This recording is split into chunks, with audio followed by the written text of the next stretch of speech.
नमस्कार। म धरानमा चाहिँ अहिले अटकुदाएको हो। कमसेकम 32 देखि 30 32 देखि 30 वर्ष चाहिँ क्रस हुन लाग्यो होइन। तर मलाई लेख पढ छैन। हाम्रो पालामा लाइसेन्स बन्दाखेरि लेख पढ्नु गर्नु पर्दैन थियो। तर अहिले चाहिँ लेख पढ गर्नुपर्छ होइन। तर प्राविधिकले गर्दाखेरि हामी अहिलेको स्थितिमा होइन एप के अरे काठमाडौँमा चाहिँ पठाउ छ होइन।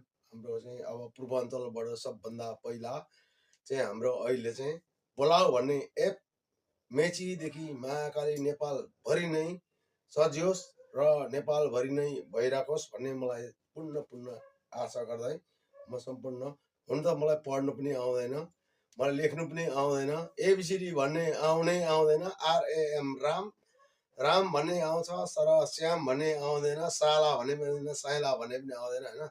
तर म पनि अहिले म्याप हेर्नु सिक्दैछु होइन। म्याप हेर्छु, कुद्छु, डाटा किन्छु, अनलाइन हिँड्छु। त्यस कारणले गर्दाखेरि तपाईँहरूले पनि डाटा किन्नुहोस् र पुनः गरेर तपाईँले अहिले डाटा किनेर तपाईँलाई कुनै सुविधा लाग्दैन। अहिले हाम्रोमा जनसङ्ख्याको कम छ भएको हुनाले तपाईँहरूलाई एकदम थोरै अहिले यतिन्जालको लागि तपाईँहरूलाई कुनै शुल्क लाग्दैन।